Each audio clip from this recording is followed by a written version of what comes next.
వినాయక చవితి సందర్భంగా మాజీ రాజ్యసభ సభ్యులు Joginapalli Santosh Kumar green India challenge హర్తసేనలో భాగంగా గజ్వేల్ నియోజకవర్గంలో ప్రముఖులకు గణపతులను BRS party Gajwel incharge Vanteru Pratap Reddy, ACP నరసింహులుకు, సీఐలు, ఎస్ఐలు మరికొంతమంది పెద్దలకు అందజేశారు. సిద్దిపేట జిల్లా హర్తసేన ఇన్ఛార్జ్ చెప్పాల రాజేశ్వరరావు. ఈ సందర్భంగా ప్రతాప్ రెడ్డి మాట్లాడుతూ పర్యావరణ సంక్షేమార్థం ఈ విధంగా కాలుష్య రహిత మట్టి గణపతి ప్రతిమలను అందరూ తీసుకొని పూజించాలని, వాతావరణ కలుషితం కాకుండా అందరూ బాధ్యత తీసుకోవాలన్నారు. ఈ బ్రహ్మాండమైన కార్యక్రమాన్ని అద్భుతంగా ప్రజల్లోకి తీసుకువెళ్తున్న మాజీ రాజ్యసభ సభ్యులు జోగినపల్లి సంతోష్ కుమార్ కి కృతజ్ఞతలు తెలిపారు.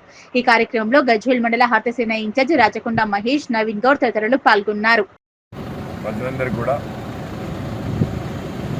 గణపతి శుభాకాంక్షలు తెలియజేస్తూ రాష్ట్రంలో అత్యంత ప్రతిష్టాత్మకంగా భక్తితో ప్రతి పల్లెలో ప్రతి ఇంట్లో నిర్వహించుకునేటువంటి వినాయక చవితి సందర్భంగా మిత్రులు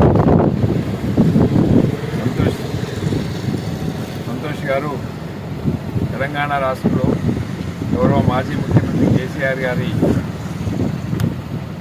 పక్కనే ఉండి హరిత తెలంగాణలో భాగంగా రాష్ట్రంలో దాదాపు 285 కోట్ల మొక్కలు నాటి హరిత తెలంగాణను సాధించినటువంటి గొప్ప నాయకుడు కేసీఆర్ గారు.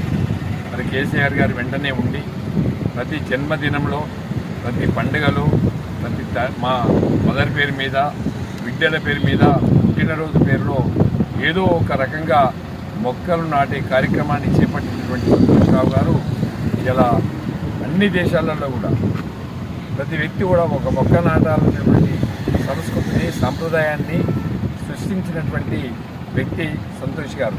మరి అలాంటి వ్యక్తికి నిండు నూరేళ్ళు అష్ట ఐశ్వర్యాలు, ఆరోగ్యాలు ప్రసాదించాలని, మరి కోటాను కోట్ల మొక్కలన్నీ కూడా కేసీఆర్ గారిని దీవించాలని చెప్పి మనస్ఫూర్తిగా ఆ భగవంతుని విఘ్నేశ్వరుని ప్రార్థిస్తున్నాం. జై గణేష్.